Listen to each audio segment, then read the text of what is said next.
The third of these states or qualities that can be discovered or cultivated is a quality called in Sanskrit or Pali mudita.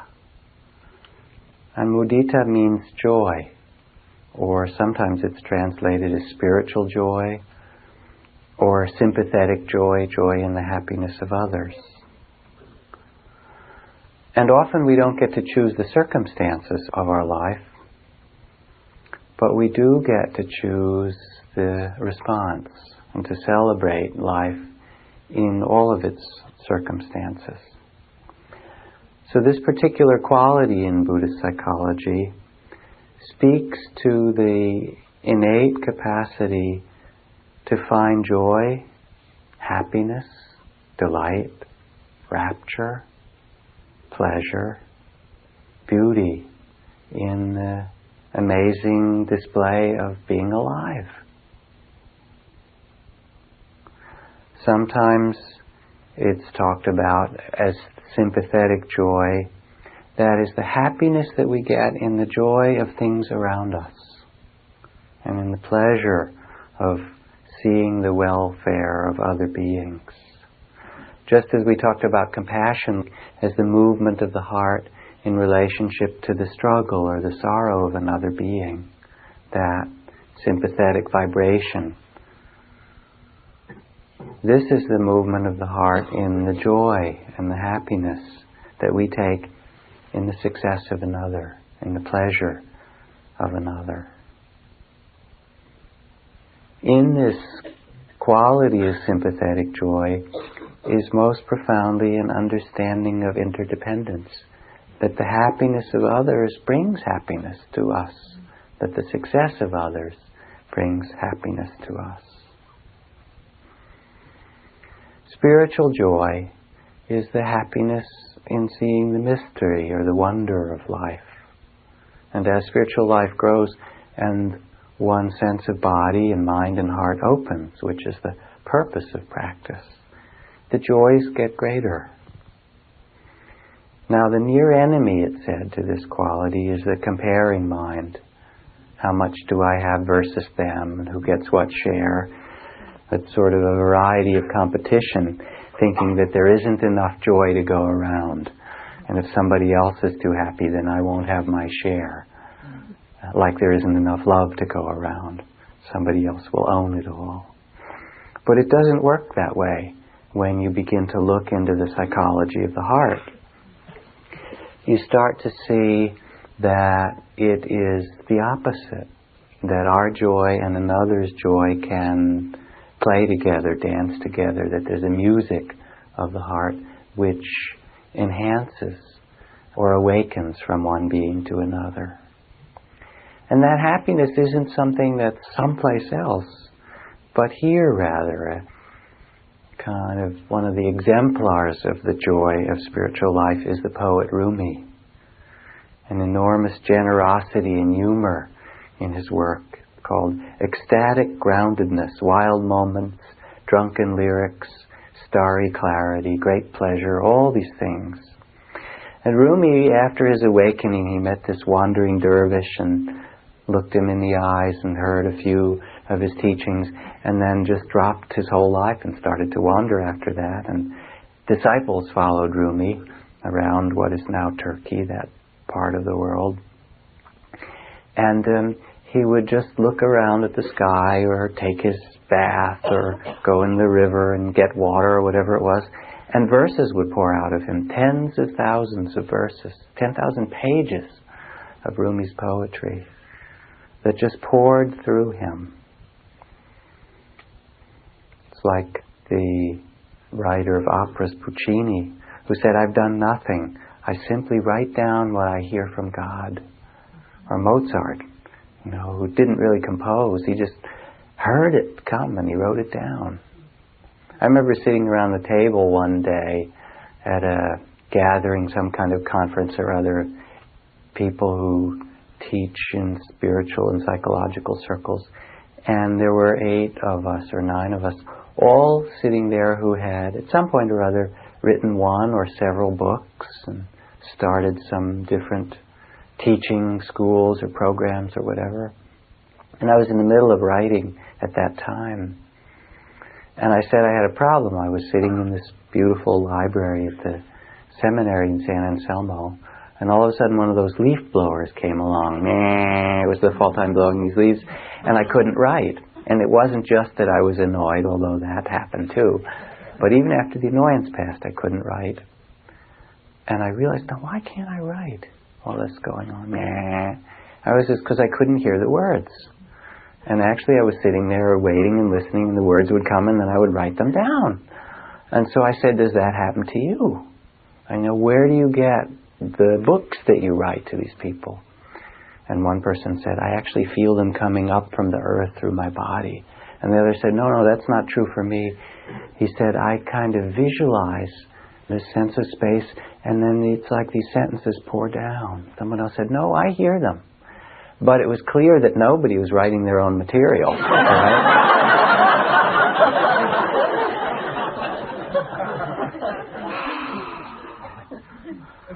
So joy arises when we become still enough to realize what is always pouring through us in our breath, in our sight, in our ears, in our heart.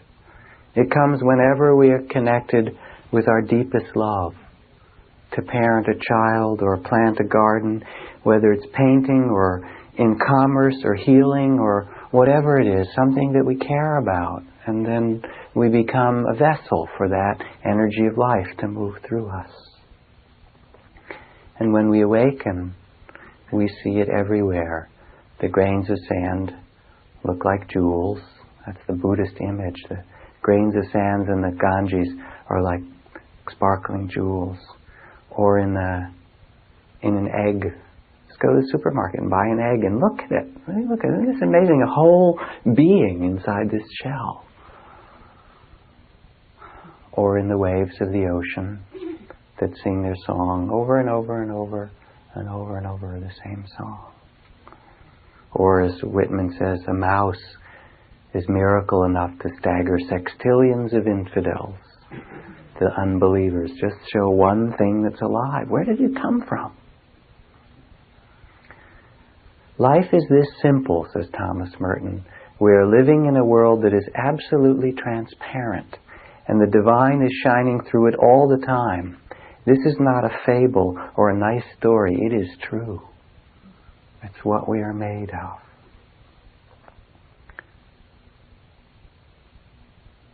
It's very ordinary as well. The joy and the kindness and the interconnectedness. When your eyes are open, you see it all the time. Even in little ways, not just the images of nature, beautiful trees at sunset, but the fact that we're all willing to drive on the right-hand side of the road. And mostly stop at stop signs and red lights. When I drove a taxi in Boston, it wasn't that way.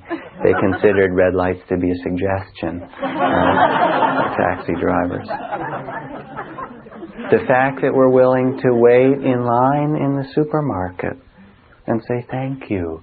There's this whole dance of respect that we enter into every day when we get up, when we walk around, when we drive, when we enter schools and stores and places of our work and places where we get our food. And we participate in it. It's as if we bow to each other all the time. And we get up and just go in the store and take stuff. You know, it's been done. It's not far away.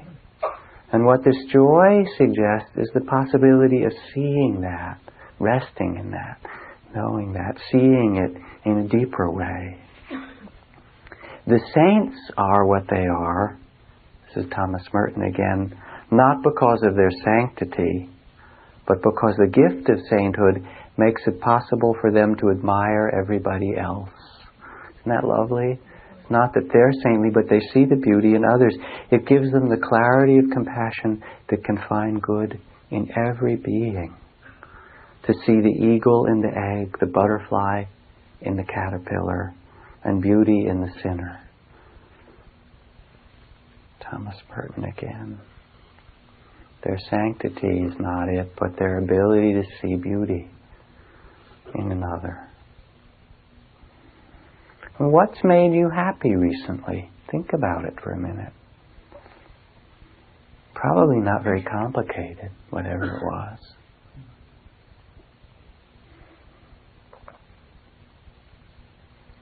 There was a psychology class given some years ago, part of which was after the section on behaviorism and the section on industrial psychology and whatever, was a part on sensory perception and sensory awareness. And the exam at the end of that portion came, the students came in the classroom, and the instructor put out a huge bowl of oranges, one for every person in this big class, and said, come down and take an orange. And all the students came and took an orange. Bring it back to your seat, and now your exam is to write down and describe your experience of this orange. What it smells like, what it feels like when you rub it on your skin, touch it, what it sounds like when you squish it a little bit. He didn't tell them what to write, but this is what you could do. The sounds the orange would make as you rolled it on the floor, or as you squished it. You know, what it feels like under your fingernails. The aura of orange around it, how far away you might smell it. Its particular shape, whether it was really round, is an orange really round, or what's its shape? That was the first part of the exam, to describe it.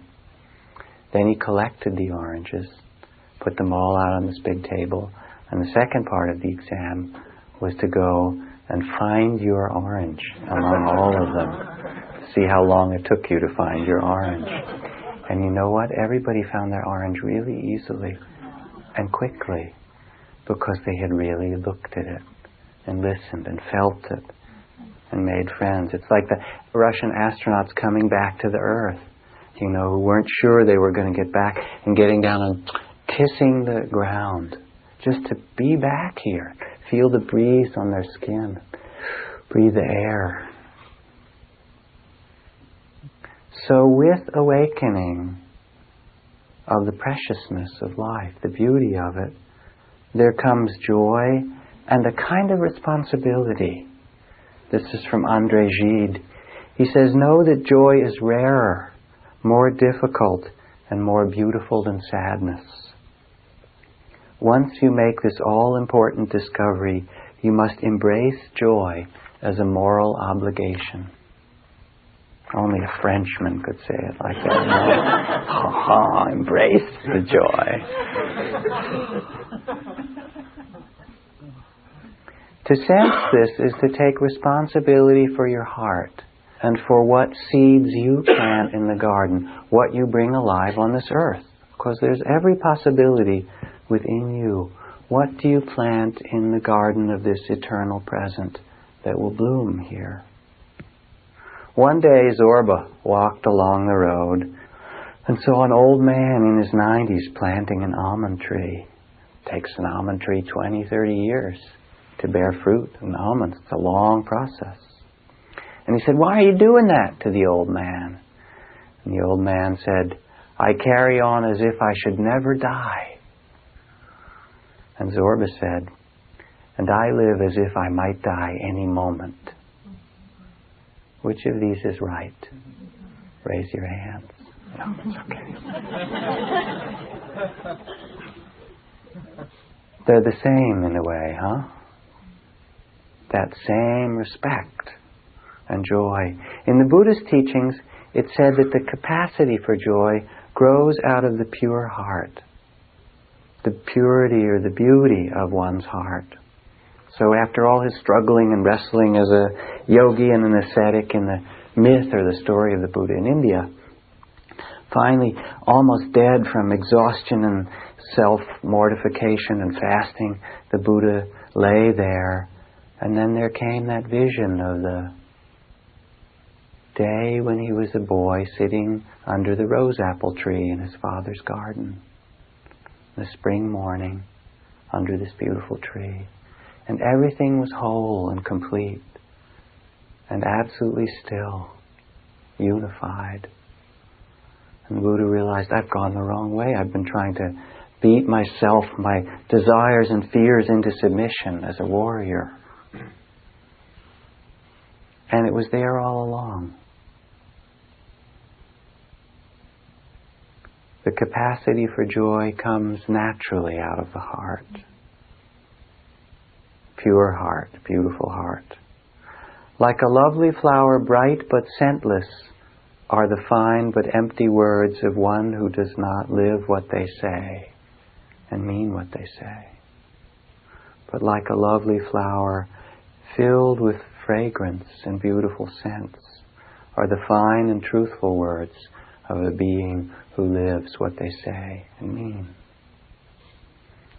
So when people would ask the Buddha, what is the purpose, or how do you know someone who's fulfilled spiritual life?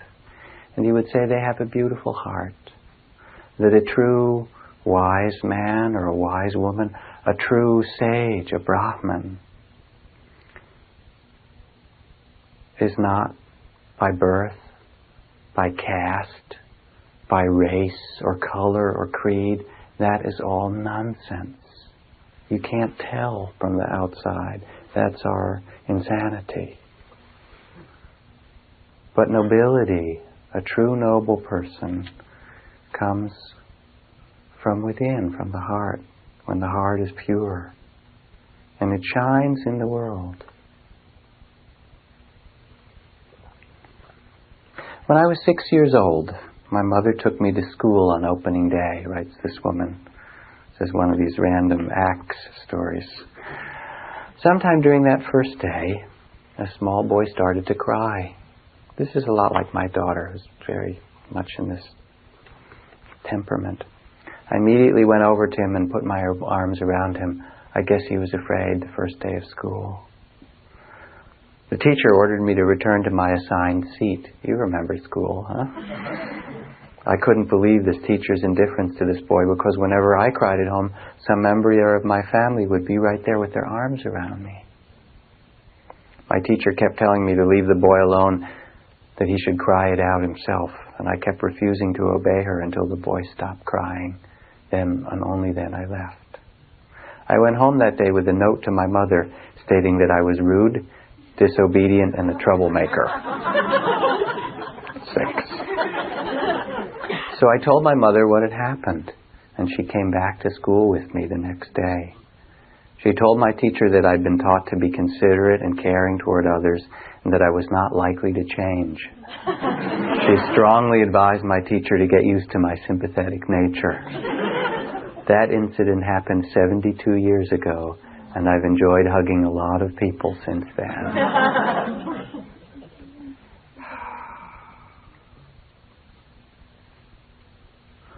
When we are able to appreciate this moment for what it is, to let go of our plans and how it's supposed to be, and our fears, and come into the stillness of this moment, there's always a beauty. You know, those Zen temples that have those rock gardens, I mean, it's just a few big rocks and a lot of gravel, right? And yet they're amazingly beautiful. The monk's robes that you wear when you live in the monastery have all these patches on them. And they're actually done, they're patched together from old cloth, but they're done in a particular fashion. And the story goes that one day, early on in their wanderings, the Buddha and his cousin Ananda were sitting on a hillside in the forests of India and looked down over the plains of the Ganges in the springtime, the bright green of the rice shoots coming up. Said some kind of poem about how beautiful the rice was. And then said, do you think we could make our robes look like that? Those beautiful squares. And so from then on, the robes of the monks and the nuns were cut in the kind of square shapes of the rice paddies for their beauty. But it's a deep spiritual question. How to bring beauty and joy alive in this human realm, on this earth, in this world. How to be happy. One friend who's a meditation teacher will tell students at the end of interviews, to finish the interview, and she'll say, be happy. You know, and you think, well, that's kind of like have a nice day in California, right? It's just but it's actually not that. It's an instruction. This is how to practice. let yourself find the happiness that's there within you in a deep way. It's what we sit for. We actually sit to be happy. We sit to heal and to grieve and to discover and learn and get free. All those things find a freedom within ourselves. But underneath, in some way, we seek to find what is true happiness. And there is a longing in every human being for harmony, for beauty, for joy. Remember those moments when you really feel that? Another Frenchman, Camus, wrote, he said, "A person's life is a slow trek to rediscover through the detours of art those 2 or 3 moments in whose presence their heart first opened." Spiritual life, art, whatever, you have those moments when your heart first opens, like the Buddha under the rose apple tree. And then you spend a long time trying to remember how to get back to who you were, who you are in those moments.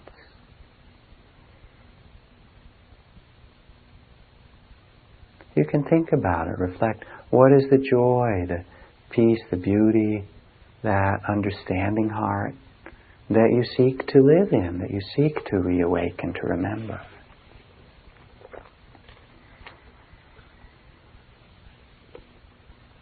It's there in everybody. Last year, at one of the multicultural men's retreats that I've been a part of, the circuit of Michael Mead, Malidoma Somé, and James Hillman and others, one of these retreats, which are really places of ritual and initiation in some ways, they're also places for people to come together in a ritual way to listen to one another, to our sorrows and struggles and humanity respectfully. And at this retreat, a whole variety of people, European American, African American, Latino, Native American, dancing, storytelling, drumming. And there was a lot of pain expressed. Veterans talking, telling their stories of being in Vietnam and what it was like. People looking at the pain of their backgrounds, of racism, of either having been the slave or the son of slaves or grandson, or great-grandson, or the son or great-grandson of slaveholders. It was hard to tell. Sometimes the pain from each side was so compelling. And everybody was telling their stories and being there, except for a couple guys who were sitting in the back row. And they didn't say anything for almost the whole week. One man particularly in the back row, really big guy, who's just sitting back there slouched down, the red hat pulled down so he could just barely see, kind of checking out the scene.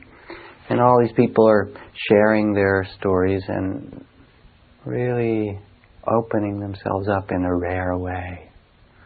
But there's this tension in the room because there are these guys in the back sitting like that who haven't said anything, you know? You know when there's somebody in the room that doesn't feel like they're connected. Michael Mead was drumming and telling an old myth or story from the time of King Arthur about a young man who longed to become a true prince. And this young man went through a variety of trials, and in the midst of them, he was actually a prince, but in the midst of difficulties in the kingdom where he was growing up as a prince, he heard a troubadour come and tell a story about the most beautiful castle in the world and the most gracious princess and the most benevolent and just kingdom. And this description, and it was just luminous. And he couldn't get it out of his mind, and he went to his father, the king, because he was a prince, and he said, "I want to go there. And this, I've heard of this, and I must find this for myself." And his father, having heard the story, also knew that there was great danger. Had to go through a dark forest and defeat certain beings in battle, dragons and whatever. And he didn't want his son to be lost. Others had gone and never come back. As the king, he said, "I forbid you to go." And the prince said, "I would die without this that I've heard of. The kingdom of justice, the most gracious princess, the most beautiful castle. I've heard of this, I can picture it, I can feel it in myself. I cannot live without this." And so he sat down in the throne room of the king and said, "I shall not get up until you let me go. I will not eat and I will not drink." Kind of a hunger strike. You know how kids can do that, right? "I won't." And he sat and he didn't. He didn't get up. He didn't eat and he didn't drink, and he got paler and weaker. And finally, parents being what they are, this father gave in and said, "All right, you can go." And then the story went on with the adventure of what took him to that kingdom. And the stories, the essence of it was about how men, and women for that matter, love beauty, long for beauty. We all search for beauty our whole lives, for what is true and beautiful in ourselves. And Michael told the story, and at the end he asked if anyone understood what he was talking about. This is the end of the week. Finally, this guy, been sitting back there, kind of pulled his red hat up, stood up, and pulled out of his pocket this kind of long, crumpled piece of paper, and uncurled it, and read several pages of a long poem of pain and grief, and of the dignity and beauty of the African people and the African American people that he was a part of. And then he said he didn't know if he belonged in that group until he heard that story that night. He was listening to everybody talk to each other and tell their stories. But as soon as he heard that story, he said he knew that that's what he'd been looking for his whole life. There's a beauty even in our sorrows, in depression or jealousy or pain. There's a kind of patience and understanding that comes when we know how to be with those too, that deepen us, make us compassionate and alive in our hearts. But what's asked for us is not to dwell in those places forever. Joy comes when we discover, it's a reminder that we can release our sorrows. It's the third noble truth of the Buddha teaching. There's not just sorrow in the world, but there's freedom, there's awakening, there's happiness. We are asked, each of us in our spiritual practice, to find the way to release our sorrows, to bow to our sorrows, to respect the story, and find what's beautiful. Rumi, all this thirst equipment must surely be tired of me, the water jar, the water carrier, so small. I have a thirsty fish in me that can never find enough of what it's thirsty for. Show me the way to the ocean. Break these half measures, these small containers, all this fantasy and grief. A great silence overcomes me. Just now, I wonder why I ever thought to say a word. In spiritual life, there is a kind of healing that takes place. But we can also use it to become judgmental of ourselves, to increase our struggle. You're not spiritual enough. You're not happy enough. You're not free enough. You're too self-centered. You judge too often. And even now you're judging, right? And so forth. So we become critical of ourselves and critical of others. The attention of mindfulness, the presence of the heart, is not a judgment or an evaluation or a comparison one to another. It's a kind of respect that we give to life, the miracle that's just alive that we are. One rabbi encountered a man who was eating on the fast day when you were supposed to fast. "Surely you've forgotten that this is a fast day," the rabbi said. "No," answered the man, "I know today is the day of the fast." "Well then, you are sick, you are not well, your doctors instructed you not to fast," said the holy rabbi. "No, I'm perfectly healthy," said the man. Then the rabbi lifted his eyes toward heaven. "Look how precious your children are, O Lord. I've provided this man with ample excuses to explain away his behavior, but he refuses to deviate from the truth, even when it incriminates him. How beautiful he is." Isn't that amazing?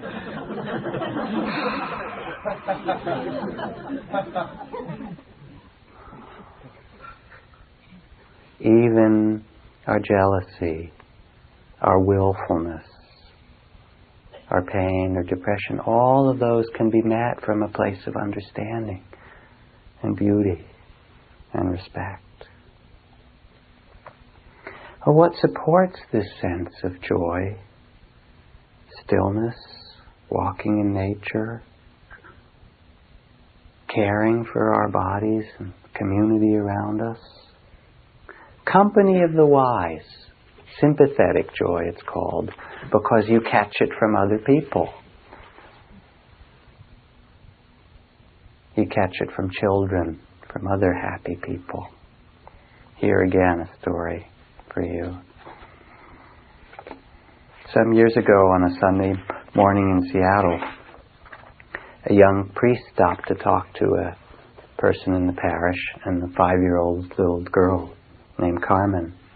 The little girl had a new jump rope, and the priest began to show her how to jump rope with this kind of ropes flying. And she got really excited about it, and she began to jump. Did it once, stepped on the rope, a couple more times stepped on the rope. Finally, after a while, she started to get it, and the mother and the priest clapped loudly as she got better at it. And eventually she was able to jump quite well on her own, wandered off with the jump rope to go play by herself. And the mother and the priest sat there talking for a while. And then the little girl Carmen, came up looking sad, eyes kind of teary, dragging her jump rope. She says, "Mommy, I can jump, but I need a lot of clapping to do it." You know what I mean? So the Buddha talks about celebration, rejoicing in the holy life, in the good life.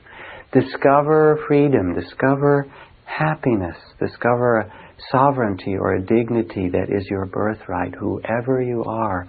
O nobly born, remember this. And then go forth in every direction for the happiness, the harmony, the welfare of the many. Offer your heart the seeds of your own understanding, like a lamp overturned and relit again, illuminating the darkness. Like a cloud that darkens the sun being dispelled. Go and take pleasure in things. The pleasure not of accumulating or grasping, but the pleasure in being alive, like music. The changes of the weather, the rain, the taking of tea, a glass of wine, the singing of each thing. It's this that makes spiritual joy. You know, as you meditate, and as one learns in a deeper way to meditate, there comes, believe it or not, periods of rapture, bliss, happiness, even ecstasy can come, really, really. I know that's not everyone's experience, and it doesn't mean you're doing it wrong. It just comes like grace at times, or when you're very still and things drop away that you worry and struggle with. Things become whole inside. And first your body starts to uncurl and all the little cells kind of let go and become happy and start to dance inside. And you can feel it. Your breath becomes easier and bigger and the energy moves within you. And there's warm rapture, and then there's cool rapture, and there's cold rapture, and there's tingles and trills and waves and bliss. And you can sit, and when you're not wanting anything and you're really present, the breath changes and the body opens, and there's this sense of an innate well-being and joy that happens. And if you don't think it's true, look at toddlers. Look at what you were before you put on some of the armor that you may have needed, but that's nice to learn to take off once in a while, huh? I love toddlers, like between 1 and 2 years, the ones that walk around like they're drunk. My favorite age. I remember when Caroline was that age, she would wander around and I'd scoop her up and I'd introduce her to things. I'd bring her over, put her little hand on a tree and say, this is an oak tree. And look her up, look at this huge oak tree. And, this is a walnut tree, which we had in our, and here's a walnut. She'd smell it and look at it and stick it in her mouth. Here's sand, and she'd play with the sand and put it in her mouth, right? And here's a leaf. And she'd look at it and I'd tear it in half. And she'd look at it and crumple it up and put it down and pick it up. And it's so wonderful. It was like there was pleasure in every single thing. Dear God, I keep waiting for spring, but it never comes yet. Please don't forget. Mark. Children's letters to God. Dear God, you don't have to worry about me. I always look both ways. Dale. Dear God, if you watch in church on Sunday, I will show you my new red shoes. Lucy.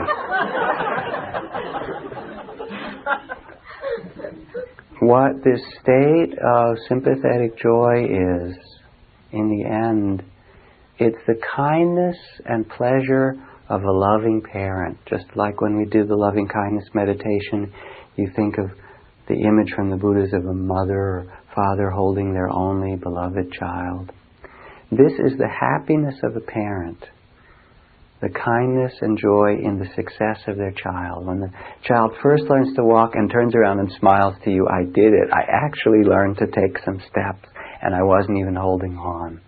Or when the child first learns how to swing. Remember when you first learned how to swing on a swing and you first started to pump yourself and you could get yourself going, and there's this tremendous sense of exhilaration and pleasure in it. I remember when my daughter first blew the first bubble from bubble gum. I mean, there was just ecstasy. Look at what I've done. And bubbles and bubbles and bubbles and drawing. And the pleasure that you take in the success and the blessings and the well-being of other beings. That's the practice of sympathetic joy. And the thing is that they're all your children. Sometime a long, long time ago, they were your mother or your father because you've been doing it a long time. And your uncle and your aunt and your grandfather and your grandmother. And they were each your daughter or your son and maybe again. So it's the pleasure of seeing every living being as if they were your child. With that success and friendliness and happiness. May you be successful. May you be happy. May you be filled with joy and blessings. May you succeed wildly, fully, completely.